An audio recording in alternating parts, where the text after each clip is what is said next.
Hello and welcome back to a very chill Star Wars diorama build. So today we are building a lovely scientific research post built on the outer rim, much like the planet Lamu from Rogue One. And with any good diorama build, it's time to mask up and carve some foam to resemble something similar to a rocky outpost. Once the foam was cut, it was time to phase 2 of creating our beautiful rock face. So I grabbed some snippers and got snipping.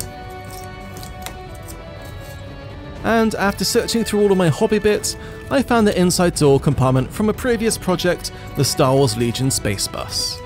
I then used this for the entrance to our secret base.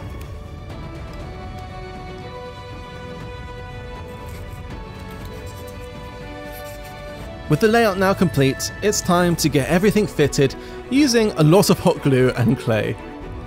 The air drying clay I used is an amazing base layer for the diorama.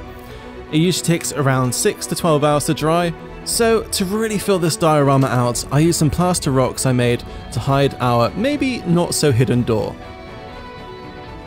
So to make sure everything is cohesive, I placed some sand texture paste in between all of the rocks, so that it looks more natural when it comes to priming our model.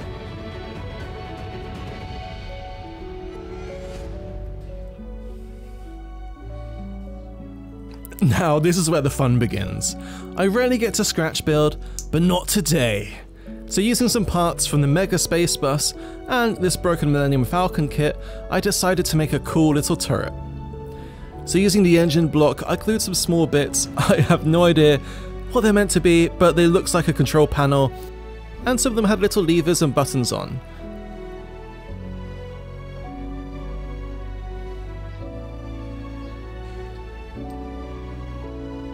And while this is only a small model, it is easily the most fun I've had making models for some time.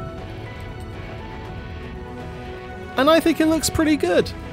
So after drilling a hole for the power cable, it's time to add some sandy rock texture with Smart Mud 2.0. Now this is the stickiest clay known to mankind, as it almost acts like a magnet trying to stick itself to itself. But with that out of the way, let's dry fit our models and continue with making this look like a rocky planet.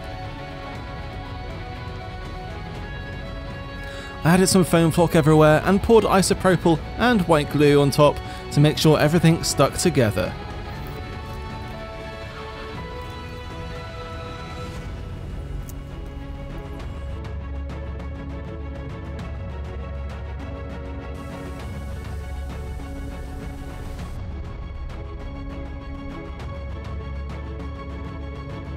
It was priming time, and with the terrible weather we've had recently, I could only prime the diorama outside as it was cold, windy and humid.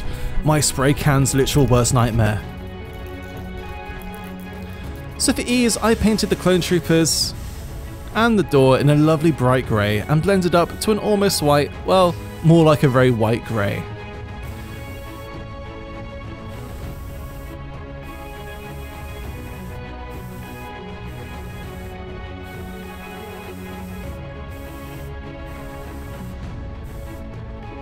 And if you're enjoying this video, maybe give it a cheeky like or sub. It means a lot from me. Back to the diorama.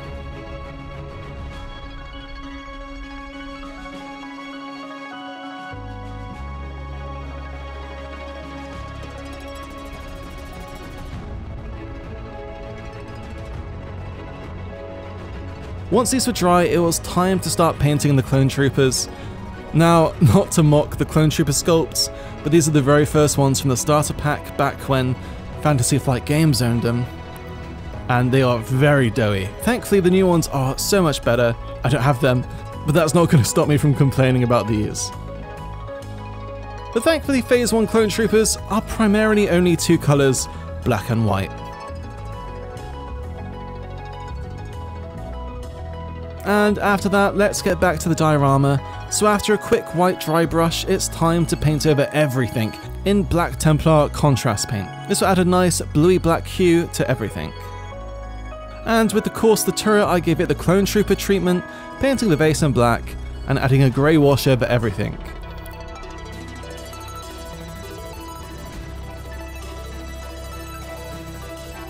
Once dry, I painted some nice orange highlights for some much needed contrast and colour to make it pop. Oh, and of course blue for the beeps and boops.